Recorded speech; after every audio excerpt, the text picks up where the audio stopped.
We are starting a new series here tonight, yes? In what book of the Bible? Ecclesiastes. So I invite you to open your Bibles with me to the book of Ecclesiastes. It's kind of in the middle-ish. If you need your table of contents, no shame in that. Did you know there's a table of contents in your Bible? In every Bible you've ever opened, there's a table of contents. No shame in using that thing. Man, I'm telling you, especially when you're looking for a book that's only like 8 pages long, like Ecclesiastes. Ecclesiastes chapter 1, verse 1. Should we dive in? Let us. The words of the teacher, son of David, king in Jerusalem. Meaningless, says the teacher. Utterly meaningless. Everything is meaningless. What do people gain from all of their labors at which they toil under the sun?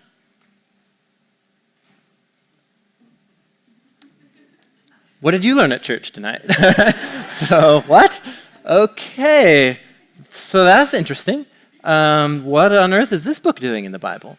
This isn't what I expect to find when I open up the Bible. That might be the response of many of us that we've had to Ecclesiastes in the past or that you're having right now. And some of you are wondering, what on earth are we going to do for the next month and a half, right, through this book? Because kind of you've got it right there. There you go. If you want to know what the book's about, you just read the 2 key phrases that will occur over 40 times throughout the rest of the book, and that is meaningless and life under the sun. So I think that'll suffice. Amen. Right? Let me pray. So, wow, what's going on here? Why is this book in the Bible? And why are we going to spend a month and a half exploring it together? And the fact is that this is one of the most beautiful, profound, and dark books in all of the scriptures.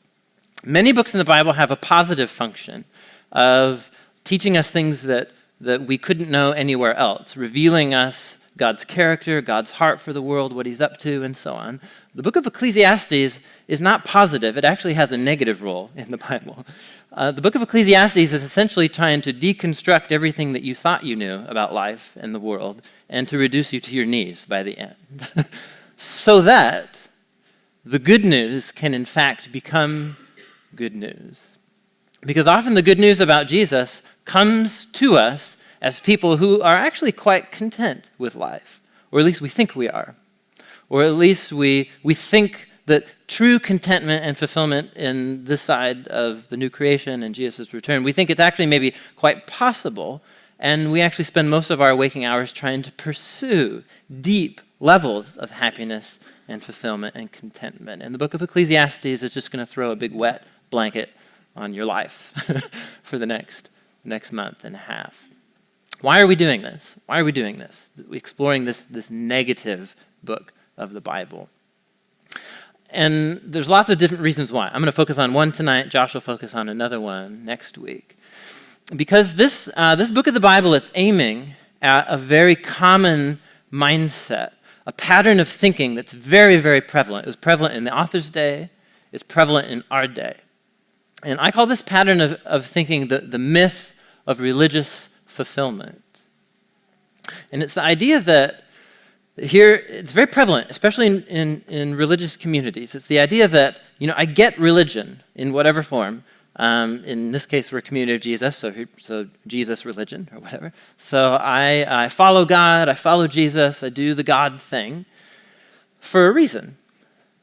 We may not even be very explicit about it, but the driving motive behind it is I do this religious God, Jesus thing so that my life is enhanced as a result of it. It's like yoga or Pilates or something. You don't do it unless you think you're going to get something out of it, right? And so I believe that my life will be enhanced. And it's a mindset that essentially says God's role in my life is to make things go better so that my life gets better. So that maybe I don't have as many problems, so that maybe I can become a better, happier kind of person, and so on. And I can live a happier life and be good, and that things will go well. It's the myth of religious fulfillment. I invite God into my life so that my life will go better. Now, there's a whole bunch of us in the room who are like, yeah, so good. that like the person sitting next to me is hearing that right now, right? Or like it's so good for so many people in the room to hear. But of course I don't think that's so silly to think about God that way. But let's peel back the layers quick here. I'm gonna do it gently. The book of Ecclesiastes will peel back the layers in not so gentle of a way, right? So of how we think and how we actually kind of deceive ourselves. So you know that you have great expectations about what God is going to do in your life. Usually we don't think about them. We just assume God is up to something in our lives, or at least we hope that he is. But we're very aware of what God is not doing what we expected in our lives when life gets very hard, when things get difficult. So you know what your expectations are when your expectations are lying in pieces in front of you on the floor, right? That's kind of how life goes in general. So I don't know if this will seem powerful to you, but it was a powerful experience, at least for me. I'm going to reach back to 1999. Anybody? A very important movie. I realized I keep thinking of illustrations that are movies that I don't like. So I should probably think of a new kind of illustration, but this was the best one I could think of. So 1999, a very important trilogy was released and started. 1999, anybody? Trilogy?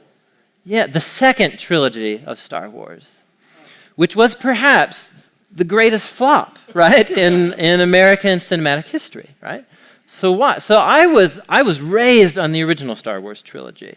I had like the action figures and the Millennium Falcon and the Cloud City thing, you know, and I had a cassette. I listened to cassettes when I was a kid. I had a cassette of the audio of the first movie, the original one, 76. 7, thank you. Yeah, thank you. 77, and I would just play it over and over and over again when I was a little kid, and so on. So the original trilogy had just epic status in my mind. It formed my imaginative universe as I was growing up as a kid. I had no idea. I had huge expectations when I walked into the movie theater in 1999, right? Because I was like, this is going to be as epic as the original trilogy. And I was obviously sorely disappointed, right? Right? So Jar Jar Binks, who was thinking? You know what I'm saying? Like, it's the most ridiculous, blasphemous character to introduce into that story. But anyway, so and the whole trilogy felt that way. Each movie I saw, I was like, you kidding me? People, I just paid money to see that. What a waste of time. So that's how I felt. So here's what's funny is I didn't realize the expectations I had going into that movie theater until my expectations were dashed to pieces sitting on the floor in front. You know what I'm saying? And this is how life is. We like to think that we are kind of wise and have control over expectations, but the reality is we all come to life with all kinds of expectations that we don't even know are there until reality takes a very different turn. It's true in life, it's true with movies, and it's absolutely true in our spiritual journey as well. We have all kinds of default modes in our thinking, the myth of religious self-fulfillment. And it's not just that some people think this way, I think it's that all of us move towards this kind of thinking at multiple points throughout our lives. Why is God in my life? Why am I doing this Jesus thing in the first place? Well, I hope to get something out of it. And I know that I'm hoping to get something out of it when I'm not getting anything out of it. You know what I'm saying? It becomes very clear to me that my life's not getting better. And I'm like, why did I invite Jesus into my life in the first place? And my life is actually getting worse. And so, my prayers aren't being answered the way I thought they would, or they're not. Do my prayers make any difference at all? What is prayer in the first place? And many of us are there right now, and many of us have been there or are going to be there. Places in life where it actually becomes very difficult to believe in God, period, or to believe that God is good and that he cares about me or that he's involved in my life or in the world in any significant way. And so many people, they come to conclusions, they tried the Jesus thing, whatever, didn't work for me. They ditch belief in God, they ditch their faith. Those are possible conclusions. But Ecclesiastes is going to open up another possible conclusion that we can draw when God is doing in my life exactly what I never expected or never wanted, or he doesn't seem to be doing anything in my life, and what on earth is happening. The book of Ecclesiastes is going to raise the possibility of what? What if God is not the problem? What if my expectations are the problem? what if what I thought I was signing up for was actually some version of the myth of religious fulfillment? I'm going to invite God into my life to enhance my life, to make it better, to solve my problems so that I'll be a happier, more successful person or something like that. And again, we think, no, of course, I would never think like that. But think to times of great disappointment, when it wasn't just a movie that flopped, when it's like your life that's a flop, And if among our first responses is to get angry at God, to blame God, what's happening there? What's happening is hardship as a way of exposing our core beliefs and our core commitments and values. And what's being exposed there is that, well, I guess I thought the deal was I do the Jesus thing and that God makes my life better. And my life's not getting better. What's the disconnect? Maybe it's my expectations that need to be altered. And one of the things that the book of Ecclesiastes is aiming at is these grave distortions and misconceptions that we have about what we should expect out of life and what we should expect out of God's involvement in my life. And anytime you're reconfiguring your core beliefs about God or the world or whatever, that's just a painful experience. And that's why reading the book of Ecclesiastes is going to be a painful experience for many of us. Some of us are going to be deeply disturbed that a book like this is in the Bible. Others of us are going to experience the book of Ecclesiastes as like a breath of fresh air. Be like, finally, somebody's talking about this, right? So we're calling the series The Divine Disconnect, because it's sort of like, well, I have these ideas about what it means for God to be involved in the world and in my life, and then I have like reality that seems to point in a whole other set of directions. How do those two go together? And the book of Ecclesiastes is exploring our struggle. It humanizes the struggle of what it means to live life here under the sun, as he calls it. So this is a very important book, and it became real to me at an important season in my own journey of following Jesus, and our prayer is that it could play that kind of role in the life of our church as well. So you guys ready for action? Ready for a little deconstruction? It might hurt, but there you go, whatever. You don't have a say in the matter. We have the series planned out there anymore. So anyway, there you go. Ecclesiastes, let's go back to the beginning. Ecclesiastes chapter 1, verse 1. The words of the teacher, the son of David, the king in Jerusalem. The author of the book of Ecclesiastes is...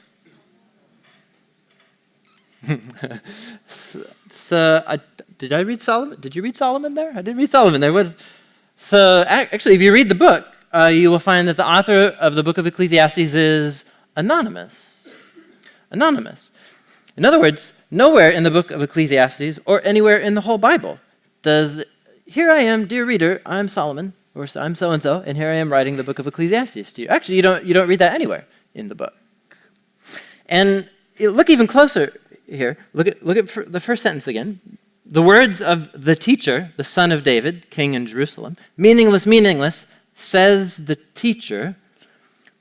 Who's talking to you in the first sentence of the book? The teacher? Look closely. Look at there. Is the teacher talking to you in the first words of the book? No.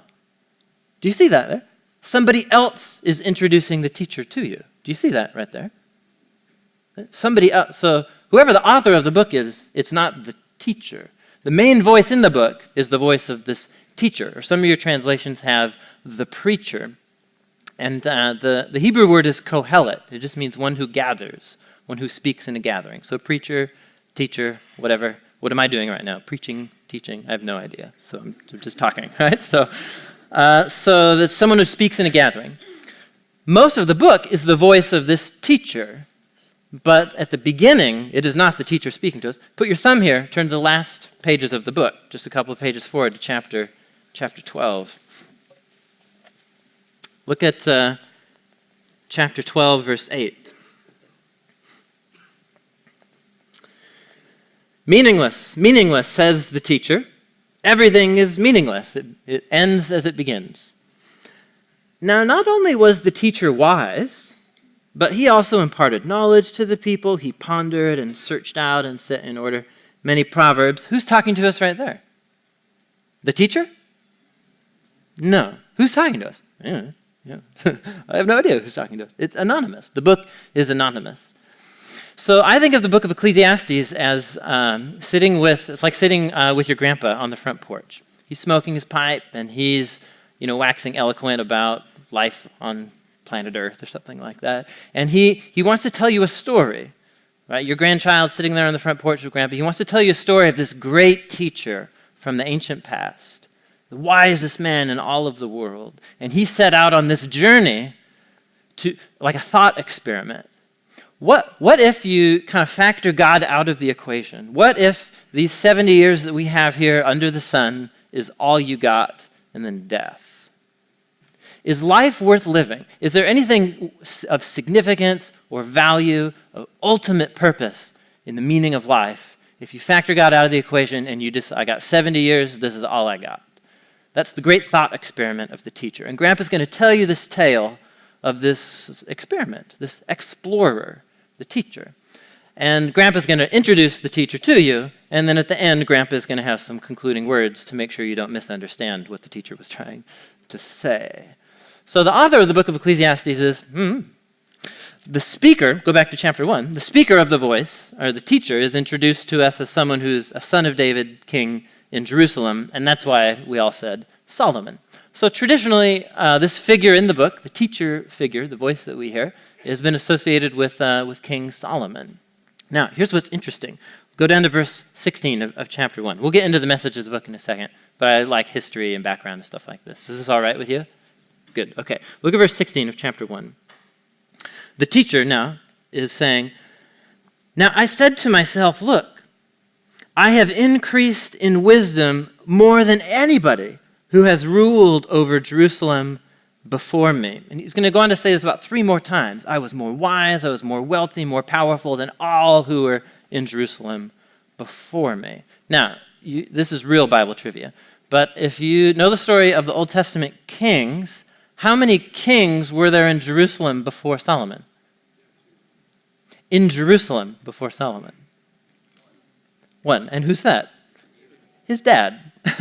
His dad. Right, David. David made Jerusalem the capital of the Israelite nation that David brought together, the 12 tribes, and formed them all as a nation. So it seems kind of strange for him to say over everybody in Jerusalem before me, namely my dad. Right, so that's kind of weird. So there's 2 basic views here on who the teacher is. One is that it's historically Solomon. These are memories and teachings preserved from King Solomon. That's one view. It's been very common throughout history. Another view is that there are many examples of this kind of writing in the ancient Near East. It's called royal fictional autobiography. So this is someone hundreds and hundreds of years later, afterwards, writes a thought experiment, essentially. It would be someone like 500 years from now wanting to write reflections on politics and culture in 21st century America, writing it as if they were Barack Obama. They're not trying to trick anybody because Barack Obama's been dead for 500 years. Right? Everybody sees what's happening here. And the writer presents themselves as a Barack Obama-like figure. There are many examples of this among Israel's neighbors and so on. And so some people think that's what's happening here, because if Solomon wrote it, why does it just say his name? It's almost elusive and never quite saying his name. And so I think this is actually clever. Whether Solomon wrote it or not, what's happening is you're invited to see life as if you're a Solomon-like figure, one of the most powerful, influential, wise kings. If anybody can speak to the question of the meaning of life here under the sun, who's the most qualified person in the biblical imagination, is this guy, is Solomon. If anyone had a crack at making your 70 years the most awesome thing you could possibly imagine, it's this guy. Like he made gold as common as stones, we're told, in his kingdom. This guy has a chance, the ultimate weekend warrior, right? Except every day's a weekend for this guy, right? And so we're going to explore life as if we are in the shoes of the Solomon-like figure. And so we're brought to the main theme right here in the first sentences of chapter 2. And what's the basic conclusion, apparently, in verse 2 about the meaning of life?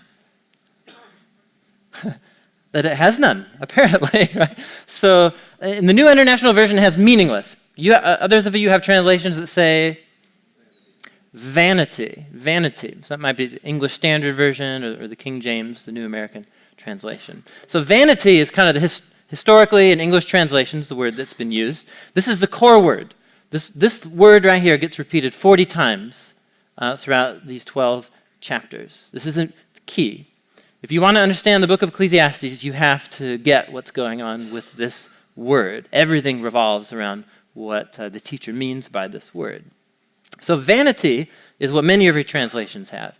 And that's an okay translation, except in modern American English, vanity is something you sit down at to put on makeup, right? Or we think of vanity as self-obsession.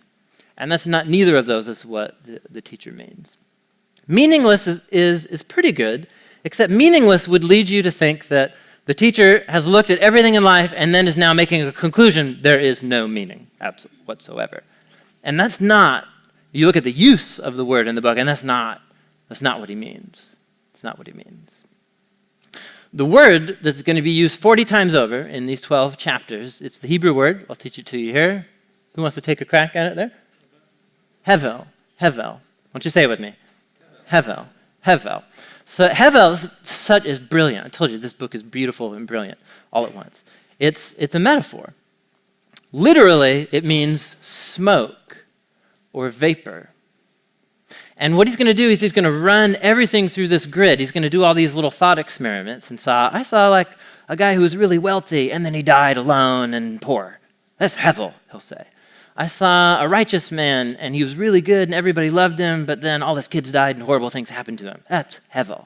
He's going to do all these thought experiments about how screwed up life is here under the sun. And he's constantly going to call it Hevel, Hevel, Hevel, over and over and over again. Now, I think to capture, this is so brilliant what he's doing, it's the metaphor, we actually need to somehow play with fire and smoke to get what he's doing. So lucky for me, I live in Portland, which is the land of where young men try to act like their grandpas.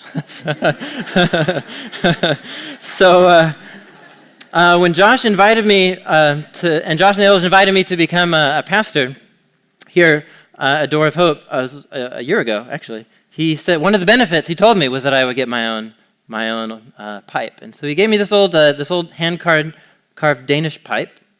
Thank you. I've been really enjoying it. And then I've been surprised to learn how many young men like to smoke pipes like their grandpas. So do you mind, real quick here, because I need to create some smoke.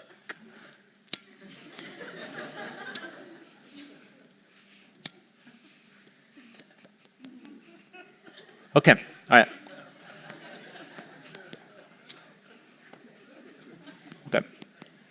Okay.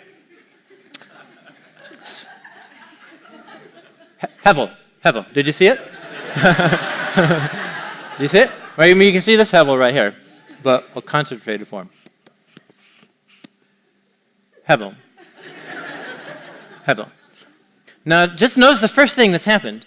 Notice how quickly, can you all see it there? And then what happens? See, look, there it is. And then where's it going? It's there, but then this takes about 5 seconds. So that's the first meaning that the teacher is going to attach to this word Hevel. It's here and then it's gone. It's fleeting. So look, for example, in chapter 11. He says, those who live many years should rejoice in all of them. Hey, as long as you're alive, enjoy it. Yeah? Yet they should remember that the days of darkness will be many. And he doesn't mean just death. He also means the days where your body begins to really fail, that precede death. He talked about that in chapter 12. All that comes in life, your short life, is Hevel. Now this is a problem that happens. It goes out, right? Okay. Hevel. It's fleeting. See, there it is. This one's lingering, right? It's lingering, but then it's gone. So that's a pretty natural meaning that you would attach to Hevel. It's here, and then it's gone. But that's not the main way that the teacher uses this concept of Hevel. This other one is quite sophisticated, and that's how he uses it the most time. And it's this one right here, to mean enigma or paradox. Like in chapter 8, he says, here's something that's Hevel. He says, good people get what the wicked deserve, and wicked people get what good people deserve. What's that? That's Hevel. That's what that is, right? That's Hevel. That's Hevel. Now, what does he mean? He doesn't mean that's temporary, because no, what he's saying is that's how it is here. It's not fleeting. This kind of thing happens all the time. What does he mean? I didn't anticipate this. I heard it stay lit. Okay. Now you can see the smoke there. Is smoke a thing? Can you see it there? It's a thing. Can you all see it? We're looking at it. But yet, when I try to grab it, it's like it's not a thing. It's there, but it's not there. Is smoke real? Totally, there it is. We're all looking at it. But then the moment I try and make sense of it, to do something, to grasp at it, it's gone. This is the teacher's view of how we experience life here under the sun. Everything is Hevel. Everything. Everything is Hevel. The moment you think you have life figured out, you don't. In fact, how you know you don't have life figured out is by the fact that you do think you have it figured out. You know what I'm saying? Like, that's how you know. So we all have this concept of, like, justice, for example. So this kind of thing shouldn't happen. Wicked people shouldn't get what good people deserve, good people. That shouldn't happen, but it does. So we have this concept of justice, right? If you do one thing, you ought to get a certain result. Do the right thing, you ought to get what you deserve. Do the bad thing, you ought to get what you deserve. Are we all on the same page? That's how the world ought to work. Does it work like that? Sometimes it works like that. Does it always work like that? No. That's Hevel. Why? Why doesn't it work the way it's supposed to? I mean, if we have a sense that it ought to work a certain way, why doesn't it work like that? You know what I'm saying? And because our sense of justice is rooted in God's justice, that God is the one who is the ground of what is right and wrong. Well, what does that mean about God? That sometimes justice takes place, but sometimes justice doesn't take place. Why? What is that? That's Hevel. That's Hevel. Now, this is very important. Look at verse 2. He's saying everything's Hevel, Hevel, Hevel. I can't grab at it. So he says in verse 3, what do people gain from all of their labors at which they're toiling where? Where? Under the sun, which is his second key idea here in the whole book. This gets repeated 30 times throughout the whole book. The main idea of the book of Ecclesiastes is life is Hevel under the sun. And under the sun is his thought experiment. What if you factor God out of the equation? What if these 70 years is all that I have, and I'm just trying to make sense of the meaning of life from what I can see, hear, smell, taste, touch? 5 senses. And that's all I got. 7 years, and let's give this thing a go. What do we have of lasting, meaningful value here? And he's going to say, you get some things that are pretty good. You can have a great meal, and that's fun. You know, you can meet a spouse, that's pretty great, you know. You can have meaningful work and enjoy that, but most likely some seriously Hevel things are going to happen to you in your life. And that just throws the whole system off in his mind. It's just like, if that's all we got, then what is this about? It's life under the sun. Now what he's going to do is, because we're coming at this like thousands of years later, post-Jesus, and we're like, yeah, but that's not the whole picture. And he's going to wait on that. He knows that that's not the whole picture. He knows that. He's going to wait till chapter 12 to give that to you, though. You have to sit through the thought experiment. What if this 70 years is all you got? Under the sun is Hevel. Is Hevel. It's sometimes good. It's sometimes bad. You don't know. You don't know. And you can't predict. And so a big part of this is what he's aiming at is what I call the myth of religious fulfillment. And this is actually really brilliant, I think, what's happening here. There are 3 wisdom books. They're called the wisdom books of the Old Testament. Ecclesiastes is one of them. What are the other 2? Proverbs and Job. Job. Now, here's what's interesting about the book of Proverbs. Let's actually just read a section right here to get a sample of it. Famous passage from Proverbs. It says, "Trust in the Lord with all your heart and don't lean on your own understanding. In all your ways, acknowledge him, and he will make your paths straight. Don't be wise in your own eyes. Fear the Lord and shun evil. This will bring health to your body and nourishment to your bones." Does this sound like a good deal? Yeah? A great deal. You know what I'm saying? Like, healthy body, strong bones. Who needs vitamin D? You know what I'm saying? Like just fear the Lord, and apparently you'll have strong bones. So that's great. So Proverbs is full of this. It's full of this idea that if I do the right thing, fear the Lord, honor the Lord, it's right there. It is right there. If the myth of religious fulfillment has biblical grounding anywhere, there you go, right there. So trust in the Lord, straight paths, healthy body, strong bones. Who could say no? So here's what's tricky, is that the book of Proverbs is a book of Proverbs. It's not a book of promises. It's a book of Proverbs. And what has happened throughout Jewish and Christian history is that the book of Proverbs is taken as a book of promises. Proverbs, by their very nature, are saying, here's how life tends to work out most of the time. If you go through life and you're upstanding, integrity, super great work ethic, you're a hard worker, you cultivate healthy relationships, character, and virtue, is life likely to go a little better for you than if you're just a persistent liar, a cheat, you steal, and you burn relational bridges everywhere you go? Who's likely to have, generally a more content, happy life? Right, the first person. But is that always the case? Is that always the case? This is my favorite one. Look at this one. Proverbs 13:9. The light of the righteous rejoices, but the lamp of the wicked will be snuffed out. It's like those who honor and fear the Lord, you have a light in your house and it's awesome because you can see and everything's clear.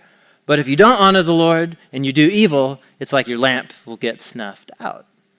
Proverbs 24:20, the evil man has no future hope and the lamp of the wicked will be snuffed out. Now, is that how life can go here under the sun? These Proverbs? Does this happen? Totally. This totally happens. Does it happen all the time? The book of Job comes along and says, how often is the lamp of the wicked put out, really? Right? So does their calamity really ever come? I guess I've seen that sometimes, but I don't see it all of the time. Ecclesiastes, he says, I've seen a righteous man who perishes despite his righteousness, and a wicked man who has a long life despite his wickedness. It's Hevel. It's Hevel. It doesn't make any sense. It seems like justice is real. We all know it. We all try to live by it, but we mostly fail at it, and we don't see it at work. All of this Hevel. It's Hevel. Now here's what's happening here. If you have a superficial view of what the Bible is, if you just think the Bible is like golden tablets, like dropped out of heaven or something, and it's just whatever, it's like all commands about how you should live, then this is going to bother you, because you're going to be like, there's a contradiction in the Bible. But that's not what the Old Testament books are. The three wisdom books of the Old Testament I think of as three ancient Israelite sages going into a bar to have a drink and to talk about how life works. And the book of Proverbs starts the conversation by saying, this is what I've seen.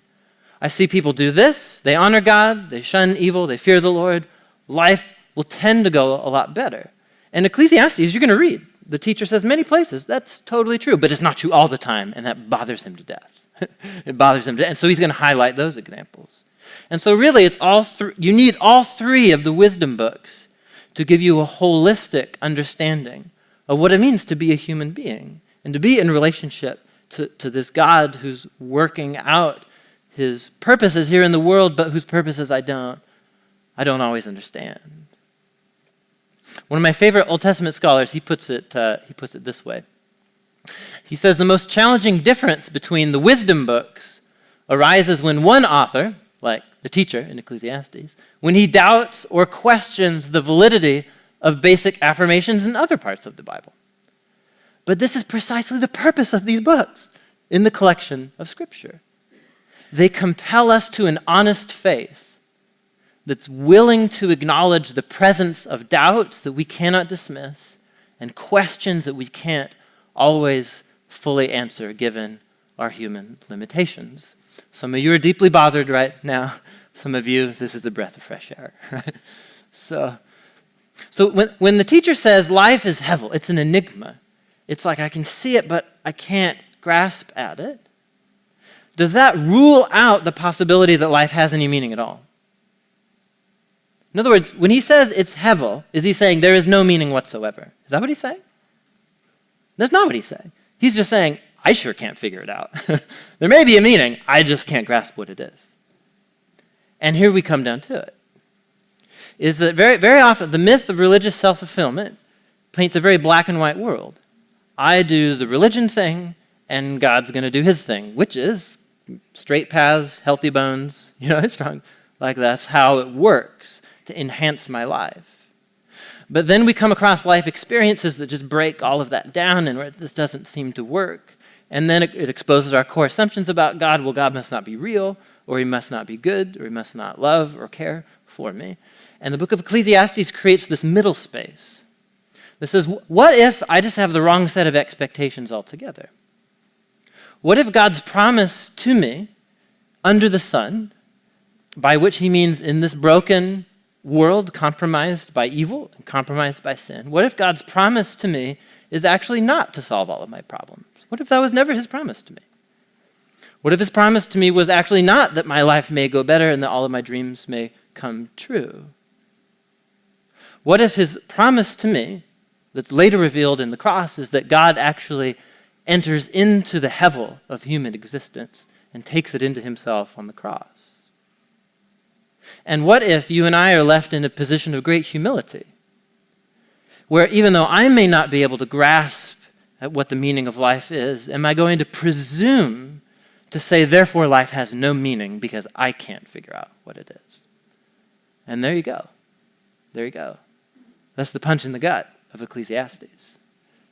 Just because I can't see the sense or the meaning doesn't mean that there's no sense. And that's the wrestling match that we have with hardship and difficulty in our lives. Let's keep reading. We've done 3 verses. Holy cow. What he's going to do is he's going to relentlessly show the small, fleeting, fragile position that we are in as human creatures living in a broken, compromised world. Verse 3, what do people gain from all their labors at which they toil here under the sun? I mean, generations come and generations go, but the earth, it's just here. You know what I'm saying? I was just thinking about this. Think of all of the fashion trends Mount Tabor has seen come and gone. You know what I'm saying? So everything, knickers and high socks on men or something, and but also bell bottoms, and also smoking pipes, multiple iterations of smoking pipes, right? So here we are, creating culture and working, and so important what we're doing in relationships. Everything is at stake here, and Mount Tabor is just what? It's just there. It was there a long time before. It's going to be there a long time after. The sun rises. The sun sets. It hurries back to where it rises. The wind, it blows to the south and then turns to the north, and it goes round and round and round, always returning on its course. Or think about the streams, how they flow into the sea, but the sea is never full. Isn't that weird? You know what I'm saying? So when I fill up my bathtub, it gets full. But the Columbia River is a mile wide, with 1,200 miles of water behind it, pushing thousands of cubic feet into the ocean every single second, but the ocean doesn't raise. Isn't that weird? That's weird. It's weird, he says. It's weird. To the place where the streams came from, they just returned there again. It's all so wearisome. More than one can, all this activity, but nothing ever changes. It's just what do we think we're doing here? We think we're all self-important and so on, what's happening in my life and my story, but it's like Mount Tabor and the Columbia River, and who am I really? The eye never has enough of seeing, nor the ear its fill of hearing. I can listen to my favorite album of 2012, and the moment it's over, what do I want to do again? Play it over again, because I want to hear it again. Well, won't that ever be enough? I don't know. It's I think the same thing about pizza. I'm never tired of eating pizza. What is that? It just never, the moment I'm full, and the moment the hunger comes back again, I want another one. You know what I'm saying? What's going on? It's just constant. Everything's really quite predictable here, but nothing ever changes. What has been will be again. And what has been done will be done again. I mean, there's nothing new here under the sun. Is there anything of which someone can say, look, here is something new? Now, I was thinking about this. So we could maybe inject and say, the iPhone, that's pretty new. You know what I'm saying? Like, that's pretty awesome, these little devices. But if you really think about it, all Apple products are doing, this was a guy named Marshall McLuhan, this was his theory about technology in general. All technology does is take our bodies and just create new, more fancy extensions of them. So all iPhone is a fancy extension of our ear and our mouth and our to-do list. That's basically it. We can talk to each other like more efficiently in theory, right? Except we're also multitasking at the same time, and it helps us do things better, but humans have been talking and listening and trying to do things like forever. So it's not really new, is it? It's just a new way of doing the old thing. Is there anything of which someone can say, look, this is new? No, it was here already, long time ago. It was here before our time. Nobody remembers the former generations. Even those yet to come won't be remembered by those who follow them. Who knows their great-great-great-grandpa's full name? That's depressing, right? So, I, the teacher, was king over Israel and Jerusalem. I applied my mind to study and explore by wisdom, and here he means by my five senses, just scoping out life. Everything that's here done under the heavens. Oh, what a heavy burden God has laid on mankind. I've seen the things that are done here under the sun. It's all Hevel. It's like chasing wind. You ever tried that and succeeded? No, you haven't. What is crooked can't be straightened. What is lacking cannot be counted. It's a little proverb here. We all have a sense that something is just deeply, deeply wrong with the world and with ourselves. But we can't seem to fix it. Some people are aware of the problem, some people aren't, some people are in the middle, but we can't seem to fix it. We can throw money on it, throw government, education at the human condition, and it just doesn't seem to, but we all have this awareness, it's crooked, and we can't make it straight. I said to myself, so look, I've increased in wisdom more than anybody who's ruled over Jerusalem before me. I've experienced wisdom and knowledge. I've applied myself to the understanding of wisdom, but also madness and folly. He's going to run the whole spectrum of human experience. And I learned this too, is chasing after the wind. For with much wisdom comes much sorrow. The more knowledge you have, the more sorry you are that you have all that knowledge, right? So here I have this podium in front of me, and my other life would have been as like a scientist or a physicist or something, though I'm horrible at math, so I could never do that. But anyhow, so you have like this podium here in front of me. And so, you get into the realm of like physics, particle physics, and you learn that actually this, what appears to us is very solid and will almost hit Josh in the face last week, right? And so when it kind of went up like that, and so it's very hard, but actually you learn that it's composed of molecules that are themselves composed of little things called atoms, that are themselves composed of little components, right? The nucleus and the proton. And actually what an atom is, mostly is empty space. That's weird. Because what it means is that in reality, this podium is more not here than it is here. Right? And then you're like, I liked life better before I knew particle physics. You know what I mean? Like what? And every single human endeavor, whatever, there's justice or beauty or music, you can take everything and you run it down to the core, and it's all so complex and Hevel. And that's the human condition. We all know something's horribly wrong, but none of us seem to be able how to do anything about it. And life is hard. And it's hard to follow God in these circumstances, in these conditions. It's especially hard if you're under the illusion that God's role in your life is to make your like a golden path to your dreams. You know what I mean? You're just setting yourself up for disappointment. You need to deconstruct your expectations. As I said, Ecclesiastes performs a negative role in the Bible. And you can just see it. He's just going to come chapter after chapter, until he's going to shine a very bright light in the last paragraph of the book. Go to chapter 12 with me. How you guys doing? Chapter 12.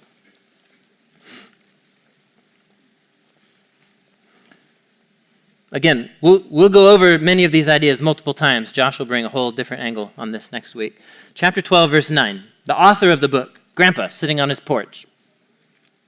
He says, not only was the teacher wise, he also imparted knowledge to the people. He pondered and searched out and set in order many proverbs, like you read in the book here. The teacher searched to find just the right words, and what he wrote was upright and true. Ecclesiastes is it has its handle on a very experience that we all resonate with here at Life Under the Sun. If this is all there is, this is a really sad place. And that's right and that's true to come to that conclusion.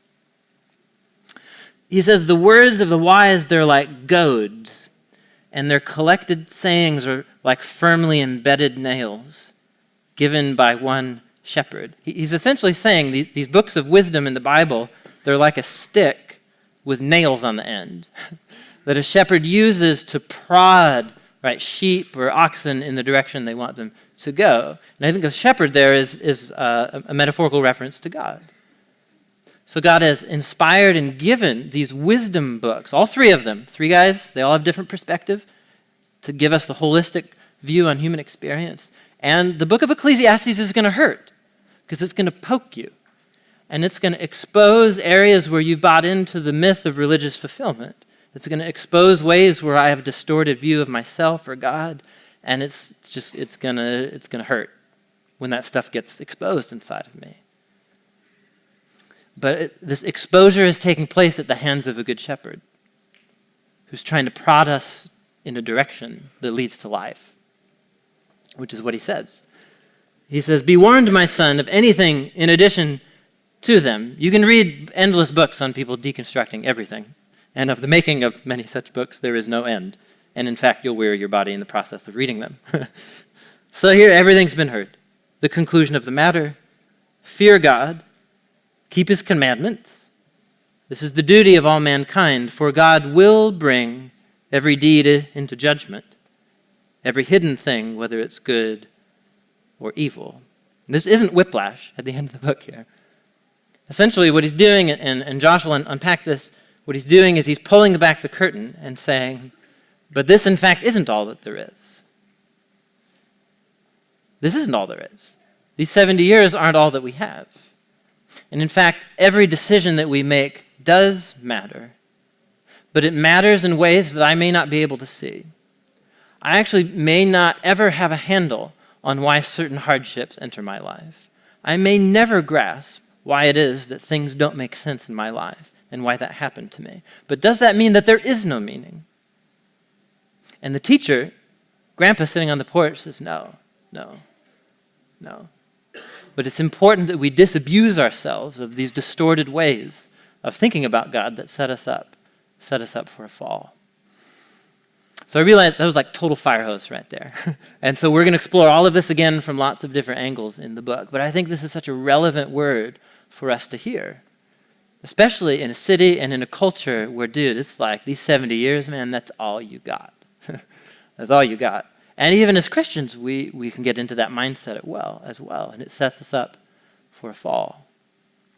And ultimately, what the myth of religious fulfillment, what it does is it reverses the gospel. So the gospel is telling me that God has this story of what he's working out to redeem the world, and he's calling me to come play a bit role in his story that had its climax in the cross and the resurrection of Jesus. And the myth of religious fulfillment actually says, it reverses it. It says, well, actually, it's about me inviting God into my story to make my story work out pretty well. And then when that doesn't happen, I get angry and I blame God. And it's like, well, which way do you want it? You know. So I don't know how this speaks a word to you. I don't know if it's like a goad to you, or if it encourages you down a path that you're already on. But ultimately, what I think, I'll end with these words of a guy named Robert Short. This is what Ecclesiastes can do for us in a journey of following Jesus. He says, Ecclesiastes is essentially a kind of negative theologian. He's asking questions that can be answered only by a future revelation of God. And clearing the road for this revelation, he smashes any and all false hopes to pieces. Ecclesiastes is the Bible's night before Christmas. Ecclesiastes is human self-sufficiency stretched to its absolute limit and found sadly wanting. And if that's where Ecclesiastes leaves us, that's where the bread and the cup that we're about to take as we enter into worship, that's where the songs that we're about to sing, they become Christmas, the coming of Christ to us, which can only be good news until I have found my own myths and self-sufficiency sadly wanting. It's the bad news before the good news, and I believe it's God's word to us tonight. Amen?